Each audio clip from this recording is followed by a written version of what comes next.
இன்றைக்கி நம்ம எதை பற்றி பேச போகிறோம்னா அந்த 1800 கோடி இருக்குல்ல, அதை பற்றி தான் இந்த வீடியோவில் பேச போகிறோம். ஒரு பக்கம் பார்த்தீங்கன்னா ஆர்ப்பாட்டம், போராட்டம், 2 நாட்கள் ஆர்ப்பாட்டம், அப்படி பண்ணது பிஜேபி, இப்படி பண்ணது பிஜேபி அப்படின்னு சொல்லி பெரிய லெவலில் அரசியலில் பெரிய லெவலில் ஒரு புயல் கிளப்பப்பட்டு இருக்கு.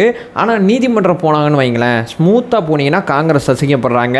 காங்கிரஸுக்கு நீதிமன்றத்தில் சரியான நிவாரணம் கிடைக்க மாட்டேது. ஒரு பக்கம் பார்த்தீங்கன்னா அரசியல் ரீதியாக பெரும் பின்னடைவை ஏற்படுத்துறதுக்கான முயற்சியில் காங்கிரஸ் கட்சி ஈடுபடுது. ஆனால் நீதிமன்றத்தில் போகும்போது மட்டும் இந்த விஷயத்தில் ஏன் காங்கிரஸ் கட்சிக்கு பின்னடைவு ஏற்படுது? இந்த 1800 கோடி இருக்குல்ல, இதை பற்றி கொஞ்சம் தெளிவாக ரொம்ப ஆழமாக புரிஞ்சுக்க முற்படலாம். இந்த கட்சி தப்பு, அந்த கட்சி தப்பு, அதெல்லாம் தள்ளி வைங்க. என்னங்க இங்கே நடக்குது, எதுக்குங்க கத்திக்கிட்டு இருக்காங்க அப்படிங்கிற டோனில் இருந்தீங்கன்னா இந்த வீடியோ உங்களுக்கு யூஸ்ஃபுல்லாக இருக்கும். உற்சாக வணக்கங்கள். வாங்க பதிவுக்குள்ளே போகலாம். முதல் விஷயம் மக்களே, இந்தியாவில் இருக்கக்கூடிய எல்லா கட்சியும் வருமான வரி கட்ட வேண்டிய தேவை கிடையாது. ஒரு குறிப்பிட்ட கட்சிகளுக்கு விலக்கு கொடுத்து இந்திய அரசியலமைப்பில் இந்த விஷயத்தை செஞ்சுருக்காங்க. எல்லா கட்சியும் கட்ட வேண்டிய தேவையில்லை, எல்லா கட்சியும் கட்டியாக வேண்டிய அவசியமும் கிடையாது. அந்த லிஸ்ட்டில் பார்த்தீங்கன்னா காங்கிரஸ் கட்சி இருக்குது. காங்கிரஸ் கட்சி வருமான வரி விலக்கு அப்படிங்கிற ஏரியாவில் இருக்குது.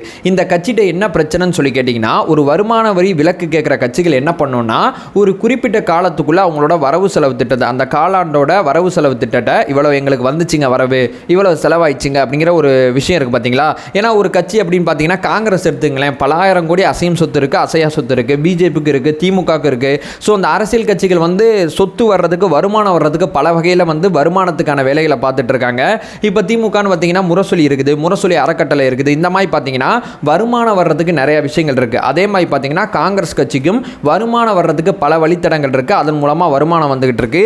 இவ்வளோ வர வந்துச்சுங்க, இவ்வளோ செலவாயிடுச்சுங்க. இந்த ரிப்போர்ட்டை குறிப்பிட்ட காலத்துக்குள்ள வருமான வரித்துறையிட்ட சப்மிட் பண்ணணும். காங்கிரஸ் கட்சியானது முதல்ல பிப்ரவரி மாதம் ஒரு பிரச்சனையை ஃபேஸ் பண்ணிச்சு. அந்த பிரச்சனை என்னன்னு சொல்லி கேட்டிங்கன்னா, 2018-2019 காலத்தில் அந்த வரவு செலவு திட்டத்தை காங்கிரஸ் கட்சியானது வருமான வரித்துறையில் கொடுக்கும்போது கிட்டத்தட்ட 45 நாள் ஆயிடுச்சுன்னு சொல்கிறாங்க.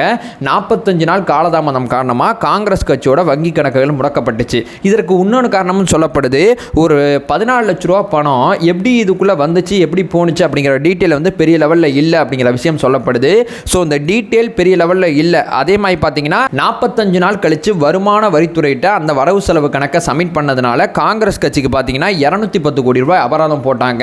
அதுக்கப்புறம் அவங்களோட வங்கி கணக்கில் முடக்கினாங்க. பெரிய லெவலில் பேசி எங்கள்கிட்ட காசே இல்லைங்க அப்படின்னு சொல்லி பெரிய லெவலில் பேசி பெரிய பிரச்சனைகளை ஏற்படுத்தி பெரும் விஷயங்களை கடந்து வந்து காங்கிரஸ் கட்சியோட வங்கி கணக்குகள் வந்து செயல்பட அனுமதிச்சாங்க. அதே நேரம் பார்த்தீங்கன்னா அவங்க வங்கி கணக்குலேருந்து 135 கோடி ரூபாயை வருமான வரித்துறை எடுத்துட்டாங்க. இப்போ வரைக்கும் இந்த பணத்தை திருப்பி கொடுக்கல. ஸோ காங்கிரஸ் கட்சி ஹைகோர்ட்டுக்கு போகிறாங்க. அதாவது டெல்லி ஹைகோர்ட்டுக்கு போடுவாங்க. தேர்தல் ஆணையம் இந்த வருமான வரித்துறை, இந்த அமலாக்கத்துறை, இந்த மாதிரி சில விஷயங்கள்லாம் பார்த்தீங்கன்னு வச்சுங்களேன், டெல்லி ஹைகோர்ட்டை பெரிய லெவலில் அணுகுவாங்க. ஸோ டெல்லி ஹைகோர்ட் இந்த விஷயத்தில் தலையிட முடியாதுங்க, காங்கிரஸ் கட்சியோட கோரிக்கையை வந்து நிராகரிக்கிறோம் அப்படின்னு சொல்லி நிராகரிச்சுட்டாங்க. அடுத்து வருமான வரித்துறை என்ன பண்ணுறாங்கன்னா, உங்களோட ஆண்டு கணக்கு அத்தனையுமே நாங்கள் ரீசெக் பண்ண போகிறோம். 2017, 18, 19, 19, 20, 21 இந்த 4 வருஷத்தில் உங்களோட கணக்கை எல்லாத்தையும் நாங்கள் வந்து ரீசெக் பண்ண போகிறோம் அப்படின்னு சொல்லி வருமான வரித்துறை ஒரு நோட்டீஸ் அனுப்புகிறாங்க. காங்கிரஸ் கட்சி இதை எதிர்த்தும் கோர்ட்டுக்கு போகிறாங்க. கோர்ட்டு வந்து இந்த மாதிரி விஷயத்தெல்லாம் நாங்கள் தலையிட முடியாதுங்க அப்படின்னு சொல்லி கோர்ட்டு டீசெண்டாக ஒதுங்கிட்டாங்க. காங்கிரஸ் கட்சிகிட்ட சொல்லிட்டு இந்த விஷயத்தை வருமான வரித்துறை செய்ய ஆரம்பித்தாங்க. செஞ்சுட்டு இப்போ என்ன பண்ணுறாங்கன்னா, நீங்கள் இந்தந்த இடத்துல இவ்வளோ தப்பு பண்ணியிருக்கீங்க, இவ்வளோ தப்பு பண்ணதுனால டோட்டலாக பார்த்தீங்கன்னா 1700 கோடி ரூபாய் அபராதம், அதற்கான வட்டியெல்லாம் சேர்த்து 1823 கோடி ரூபாய் உங்களுக்கு மொத்தமாக அபராதம் விதிக்கிறோம் அப்படிங்கிற விஷயத்தை சொல்லியிருக்காங்க. ஸோ காங்கிரஸ் கட்சி வந்து 1700 கோடி ரூபாய் அபராதமானது எந்தெந்த வருஷத்தில் போட்டிருக்காங்கன்னா 1993, 94 நோண்டியிருக்காங்க. அதுலேருந்து 54 கோடி ரூபாய் அபராதம் போட்டிருக்காங்க. 2016, 17 வந்து 182 கோடி, 17, 18 வந்து 179 கோடி, 18, 19 பார்த்தீங்கன்னா 918 கோடி, 19, 20 பார்த்தீங்கன்னா 490 கோடி. அதுக்கப்புறம் வந்த காலகட்டத்தில், இதற்கு முன்னாடி இருந்த காலகட்டத்தில் இவ்வளவு விஷயத்தை போட்டு 1700 கோடி ரூபாய் நீங்கள் வந்து அபராதம் கட்டணும். இதற்கு சில வட்டிலாம் சேர்த்து டோட்டலாக பார்த்தீங்கன்னா 1800 கோடி ரூபாய் நீங்கள் வந்து அபராதம் செலுத்தணும் அப்படிங்கிற விஷயத்தை காங்கிரஸ் கட்சிக்கு நோட்டீஸ் விட்டுருக்காங்க. பேரலாக பார்த்தீங்கன்னா கம்யூனிஸ்ட்டுக்கும் இந்த பிரச்சனையை சந்திக்கிறாங்க. கம்யூனிஸ்ட் என்ன பண்ணிட்டாங்கன்னா, ஒரே பான் கார்டில் அந்த பான் கார்டை புதுப்பிக்காமல் அவங்க வந்து வருமான வரித்துறை சம்மந்தப்பட்ட விஷயத்தில் அந்த பான் கார்டை உள்ளே வச்சு அவங்க வேலைகளை பார்த்துருக்காங்க. இந்த பான் கார்டு சம்மந்தப்பட்ட விஷயத்தில் அந்த பான் கார்டை புதுப்பிக்காமல் நீங்கள் சப்மிட் பண்ணதுனால உங்களுக்கு 11 கோடி அபராதம் அப்படிங்கிறது ஒரு தரப்புலேருந்து சொல்லப்படுது. இது கம்யூனிஸ்ட் இப்போ வரைக்கும் உறுதிப்படுத்தலை. அதே நேரத்தில் பார்த்தீங்கன்னா இன்னொரு தகவலும் கம்யூனிஸ்ட் சார்பாக சொல்லப்படுது. 2016-17 வருமான உறுதி செலுத்தும் போது அவங்க வங்கி கணக்கு சம்பந்தப்பட்ட விஷயத்தை குறிப்பிடாதனால 15 கோடி ரூபாய் அபராதம் அப்படிங்கிற விஷயமும் சொல்லப்படுது. 2 விஷயம் கம்யூனிஸ்டுக்கு நடந்ததாக சொல்கிறாங்க.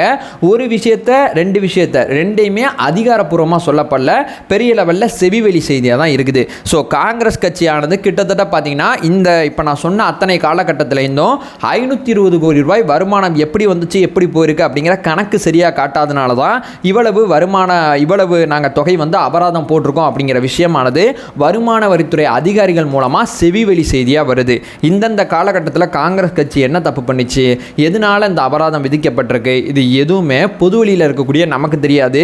ஹைகோர்ட்டில் வைக்கக்கூடிய வாதங்கள் அடிப்படையில் வேணால் அந்த விஷயங்களை வேணால் நம்ம தெரிஞ்சுக்கலாம். இந்த விஷயத்தை எதிர்த்து உச்சநீதிமன்றம் போகிறாங்க அப்படிங்கிற விஷயத்தை காங்கிரஸ் கட்சி தெளிவுபடுத்தியிருக்காங்க. எல்லாருக்கும் இருக்கக்கூடிய கேள்வி என்னவா இருக்குதுன்னா, எலெக்ஷன் டயத்தில் இதை ஏன் நோன்றீங்க, எலெக்ஷனுக்கு அப்புறம் செய்யலாம், இல்லை அந்தந்த காலகட்டத்திலே நீங்கள் மறுபடியும் மறு ஆய்வு பண்ணியிருக்கலாம். 1990களில் இருக்கக்கூடிய பிரச்சனையெல்லாம் இப்போ எதிர்த்து நீங்கள் வந்து மறு ஆய்வு பண்ணுறதுக்கான உங்களோட உள்நோக்கம் என்ன, வருமான வரித்துறை வந்து ஏன் காங்கிரஸை மட்டும் அணுகுது, இங்கே பிஜேபி பக்கம் போங்கன்னு சொல்லி காங்கிரஸ் கட்சியோட பொறுப்பாளர்கள் என்ன சொல்கிறாங்கன்னா, பிஜேபி அப்படிங்கிற கட்சியில் பார்த்தீங்கன்னா 2017-18 பார்த்தீங்கன்னா 42 கோடி ரூபாய் பணம் வந்திருக்கு. இந்த 42 கோடி ரூபாய் பணத்தை 1297 பேர் கொடுத்துருக்காங்க. இவங்க யார், இவங்க முகவரி என்ன, எதுவுமே இல்லை. அப்போ நாங்கள் பண்ணது 520 கோடி ரூபாய் எங்கள் பக்கம் தப்புன்னு நீங்கள் சொல்கிறீங்களா, அந்த பணம் எப்படி வந்துச்சு எப்படி போயிருக்குன்னு தெரியலன்னு சொல்கிறீங்களா, அதே மாதிரி தானே அந்த 42 கோடியும் தேர்தல் ஆணையத்தில் போய் இப்போ கூட நீங்கள் செக் பண்ணிங்க, இந்த 42 கோடி ரூபாய் பணமானது பிஜேபிக்கு வந்திருக்கும். ஆனால் அந்த பணத்தை யார் போட்டால் என்ன செஞ்சாங்க என்ன எது எந்த டீட்டெயிலுமே இருக்காது. அப்போ இந்த பணமும் சரியாக வருமான வரித்துறை சம்மந்தப்பட்ட விஷயத்தில் காட்டப்படல தானே. ஸோ நாங்கள் 7 வருஷமாக இருக்கக்கூடிய விஷயங்கள் அத்தனையுமே எடுத்து பார்த்துட்டோம். இதை வந்து காங்கிரஸ் சொல்லுது, கிட்டத்தட்ட 400 கோடி ரூபாய் பக்கம் அபராதம் போடலாங்க பிஜேபிக்கும், எங்களை மட்டும் எங்கே செய்கிறீங்க அப்படிங்கிற விஷயத்த சொல்கிறாங்க. கம்யூனிஸ்ட் என்ன சொல்கிறாங்கன்னா, எங்கள் வக்கீல்கிட்ட பேசிகிட்டு இருக்கோம், என்ன ஏதுன்னு பார்த்துட்டு ஒரு டீட்டெயில் ரிப்போர்ட் கொடுத்துறோம்னு சொல்லி கம்யூனிஸ்ட் இருக்காங்க.